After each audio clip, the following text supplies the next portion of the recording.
Favorite thing to do is go out and meet the people. Certainly we love we love going to fundraisers, we love going to Trump rallies, but what we really love to do is get out on the ground and meet the people. And we decided in these last days of the race, that's exactly what we're going to do. We're going to get out here, get reacquainted with the folks, and shake hands, press the flesh, and all that good stuff. So that's exactly why we're out here. Lieutenant Governor, you spent a long time speaking in there with voters. What were some of the things that you heard on their minds? What were the things that stood out to you? Major things, it's the same thing, the drum that we've been beating the entire time. It's about our economy, it's about education. We know those are the things that are going to help take North Carolina to great places.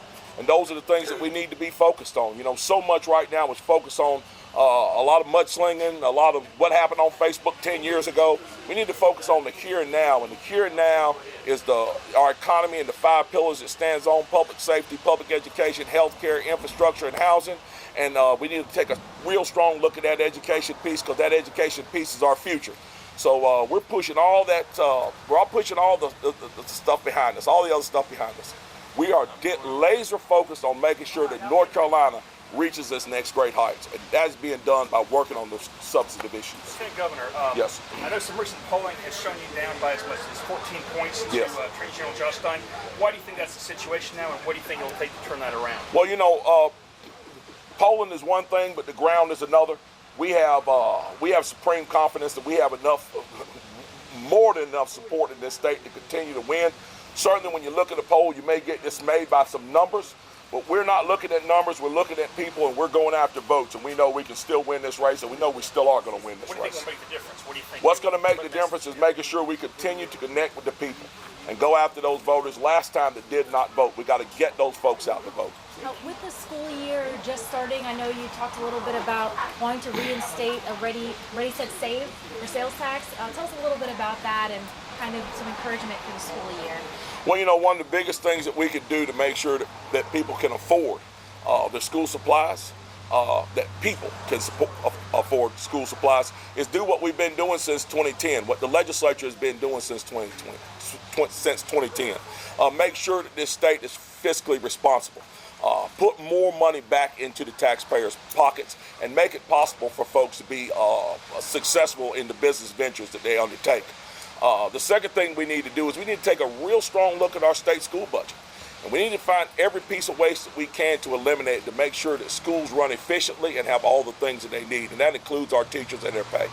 Lieutenant Governor, your opponent today released a new advertisement while we're on the topic of education about a quote-unquote dangerous daycare that you and your wife formerly ran. Do you have a response to that? Completely ridiculous. Most ridiculous political ad that I've ever seen. My wife and I ran a daycare center back in the mid-2000s. It was an absolutely fantastic daycare center. We had some of my greatest experiences happen right there in that center.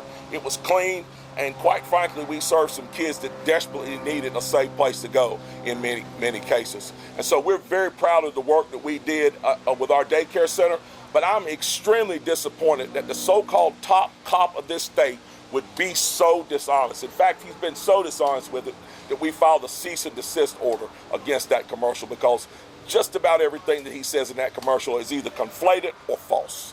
All right, thanks everybody. We got to hit the road. Gary, thank you guys. We appreciate y'all. Thank you. Governor, one more question. Yes. On abortion, I know you were losing an ad with your wife a few weeks ago. Talk Sure. about your experiences and reiterating coming out with your support for the Sure. quick abortion restrictions the legislature passed last year. Sure. Given how that contrasts with some of your previous statements, why is that your position now, and how do you convince people who think that this might be a politically motivated step? Well, it doesn't contrast with my position. My position is this: as an elected official, I have a personal opinion, but also as an elected official, I have to go along with what's called consensus. You have to be mature enough to do that. We put our opinion on the table when we had the healthy discussion about that with the legislature. I made it plain to everybody that I was for 6 weeks, with exceptions for rape, incest, and life of the mother. They fell at 12 weeks. There's no sense in arguing about that. Consensus is the will of the people. So now we're at 12 weeks with exceptions for rape, incest, and life of the mother. We can still do the work that we believe we can do to help save lives in the womb, but more importantly, to make those lives better once they're here, and that's what we intend to do.